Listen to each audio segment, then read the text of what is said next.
আদৰণীয় পদক্ষেপ আমাৰ বহু জনগোষ্ঠীয় ভাই বন্ধুসকলে পৰম্পৰাগতভাৱে এই উৎসৱভাগ পাতে আৰু মই গহপুৰ সমষ্টিৰ জনপ্ৰতিনিধি হিচাপে ইয়ালৈ আহি মই মাৰ আশীৰ্বাদ বিচৰাৰ লগতে ৰাইজৰ কাৰণে আশীৰ্বাদ বিচাৰিছোঁ। বিশেষকৈ বহু জনগোষ্ঠীয় ভাই বন্ধুসকলৰ কাৰণে আশীৰ্বাদ বিচাৰিছোঁ।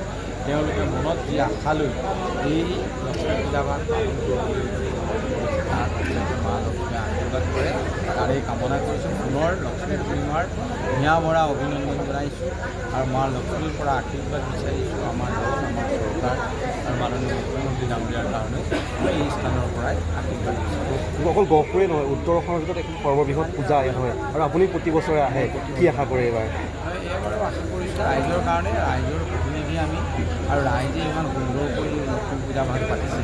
এইবাৰ অসমত এটা শোকাকুল পৰিৱেশৰ মাজতো জুবিন গাৰ্গ ডাঙৰীয়াৰ মহাপ্ৰয়াণৰ পিছত আজি লক্ষ্মী পূজাভাগ আমাৰ আধ্যাত্মিকতাৰ যিটো ভেটি, উঠি অহা প্ৰজন্মৰ মাজত আমাৰ যিটো সনাতন সংস্কৃতিৰ আধাৰ, আমাৰ যিটো বৈদিক মাৰ্গেৰে এই ব্যৱস্থাখিনি কৰে, গতিকে আমাৰ উঠি অহা প্ৰজন্মৰ মাজত আমাৰ যিখিনি চিৰাচৰিত ৰীতি নীতি পৰম্পৰা এইখিনি ভৱিষ্যতে আমি ৰক্ষা কৰিব লাগিব। যদিও আমি শোকাকুল পৰিৱেশত আছোঁ, আমাৰ আধ্যাত্মিকতাটো আমি জীয়াই ৰাখিবৰ কাৰণে এই পূজাভাগ পাতিছে স্থানীয় ৰাইজে। আমাৰ স্থানীয় ৰাইজক আচলতে উৎসাহ জনাবৰ কাৰণে এই স্থানত সদায় উপস্থিত হয়। নিশ্চয়।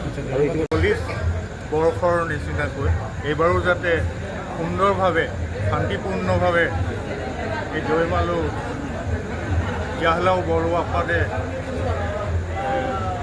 পালন কৰিবলৈ লোৱা লক্ষী পূজা লগতে মেলাভাগ সুকলমে হৈ যাওক, মই তাকেই কামনা কৰোঁ। নিশ্চয়।